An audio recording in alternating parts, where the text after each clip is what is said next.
नमस्कार। आप सभी को स्वतंत्रता दिवस की बहुत बहुत बधाई, शुभकामनाएं। 21वीं सदी के दूसरे दशक में आज हम 75वां स्वतंत्रता दिवस मना रहे हैं। ऐसा कहा जाता है कि हमारे देश को आज़ादी 15 अगस्त 1947 को मिली थी।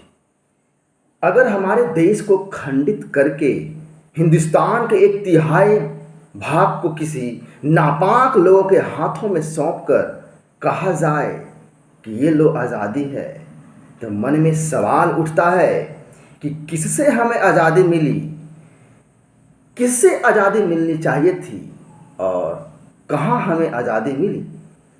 हमारे आंखों के सामने हमारी मातृभूमि के एक तिहाई भूमि खंडित करके सौंप देते हो और कहते हो आज़ादी मिली है।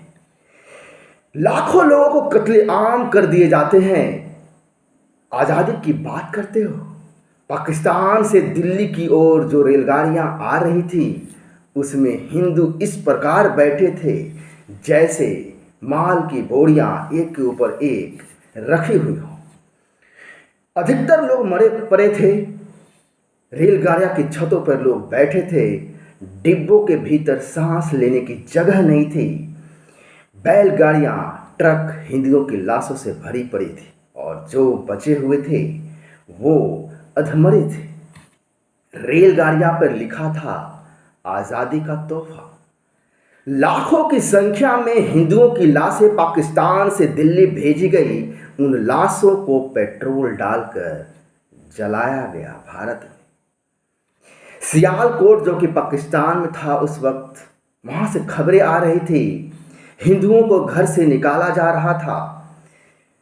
उनके घर, जमीन, बर्तन, जेवर, जायदाद सब छीन लिया। मुसलमानों ने अपने कब्जों में ले लिया। मुस्लिम लीग ने सिवाय कपड़े के कुछ भी ले जाने से मना कर दिया, रोक लगा दिया। बलात्कार किए बिना एक भी स्त्री, हिंदू महिला वहां से आ नहीं सकती थी और कहते हो आज़ादी मिली थी। जो स्त्रियां पाकिस्तान से भारत लौट करके आईं वो डॉक्टर से जांच करवाने से डरती थी, वो इनकार कर रही थी। डॉक्टर के कहने पर वह कहती क्या बताऊं किस किसने बलात्कार किए। सिसकती आवाजों से वो जवाब दे रही थी। हम पर कितने लोगों ने बलात्कार किया है वह भी हमें पता नहीं।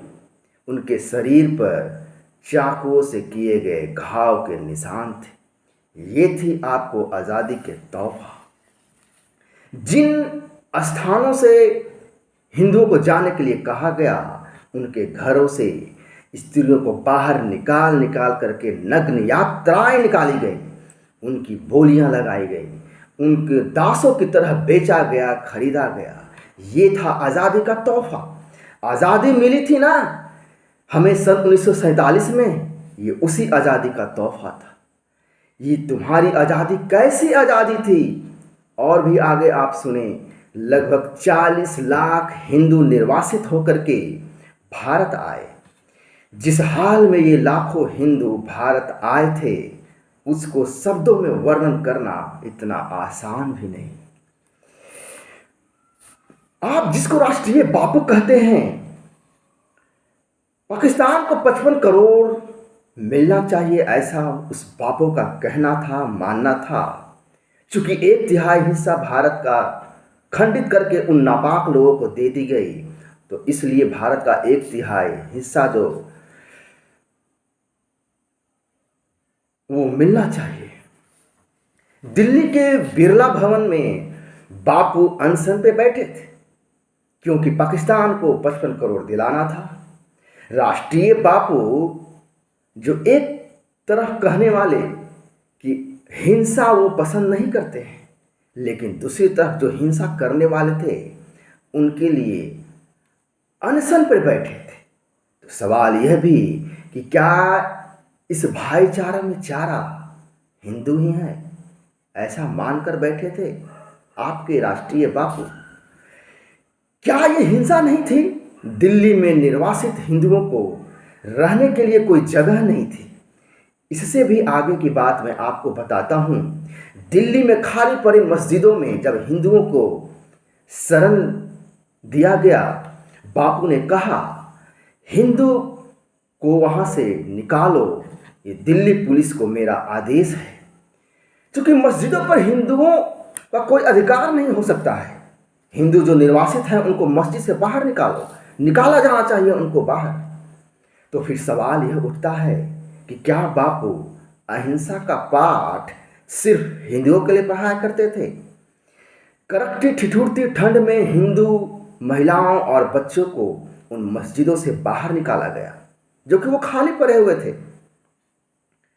तुम गटर के पास रहो, तुम नाले के पास रहो, क्योंकि तुम हिंदू हो। छत नसीब नहीं होगी क्योंकि तुम हिंदू हो, और यही तुम्हें आज़ादी का तोहफा मिला है। न जाने उस चरखे की क्या चाल बराबर दूरी बटे समय रही होगी। यह भी अपने आप में सवाल है कि कैसे और किस गति से वो चरखा घुमाया कि ये इतने सारे हिंदू निर्वासित हो गए, मार डाले गए, काट डाले गए, हिंदू महिलाओं का बलात्कार हुआ। उनको चित्कार सुनने वाला ये राष्ट्रीय बापू नहीं थे। ये सब हिंदू गांधी जी से मिलने बिरला भवन जाते थे, लेकिन जवाब में क्या मिलता था? तुम्हें पाकिस्तान में ही लड़ जाना चाहिए था, लड़ना था, कटना था। तुम्हें अहिंसात्मक प्रतिकार करना था, या तुम प्रतिकार नहीं कर सकते तो तुमको वहीं पे मर जाना था। यह जवाब हिंदुओं को था, बापू के तरफ से, आपके राष्ट्रीय बापू के तरफ से, क्योंकि यही तो आज़ादी का तोहफा था। कितना महान था वह बापू जिसने बिना तलवार उठाए 35 लाख हिंदुओं को नरसंहार करवा दिया। 1947 के समकालीन लोगों ने आने वाले पीढ़ियों से छुपाया वो सत्य, वो वास्तविकता। कहा गया तुम भूल जाओ और आने वाले कल की शुरुआत करो। ये ऐसा आज़ादी था, कैसा आज़ादी का तोहफा, ये कैसी आज़ादी थी, यह अपने आप में एक बड़ा सवाल है। विभाजन की व्याकुलता की वजह से नाथूराम गोडसे ने बापू के छाती को गोलियों से छन्नी कर दिया, लेकिन उसके बाद क्या हुआ? 30 जनवरी 1948 की रात को ही बापू के अनुयायियों ने पंडितों को चुन चुन करके पुणे में मारा, काटा, उनके घरों को आग लगाया। 10,000 ब्राह्मणों को कत्लेआम किया गया।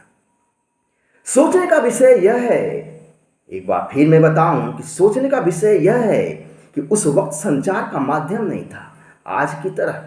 तो फिर कैसे 2 से 3 घंटे के अंदर ही इतना सुनियोजित तरीके से 10,000 ब्राह्मणों के घर को, उनके दुकानों को जलाया जाता है, उनको मारा जाता है। सवाल यह उठता है कि उन अहिंसक अनुयायियों को पहले से ही मालूम था क्या कि महात्मा गांधी का वध होने वाला है? और फिर एन गेन प्रक्रेन उस बापू को महात्मा की दर्जा दिया जाता है। देश के कोने कोने से आवाज उठाई जाती है उन अनुयायियों के द्वारा, दे दी हमें आज़ादी, बिना खड्ग बिना ढाल, साबरमती के संत तूने कर दिया सवार। लेकिन ये कितना महान बापू, कितना अहिंसक बापू, और कैसा संत, कैसा महात्मा, यह अपने आप में एक बड़ा सवाल है। इस सवाल का जवाब मैं अपने देखने वालों को छोड़ता हूँ, उनके ऊपर, मैं अपने चाहने वालों के ऊपर इस सवाल का जवाब आपको मैं छोड़ता हूँ, आपके ऊपर। आशा करता हूँ यह विश्लेषण आपको अच्छा लगा होगा कि आज़ादी का तोहफा आखिर कैसा था। जय हिंद, वंदे मातरम। एक बार फिर आपको भारत देश की 75वीं स्वतंत्रता दिवस की हार्दिक शुभकामनाएं। जय हिंद, जय भारत।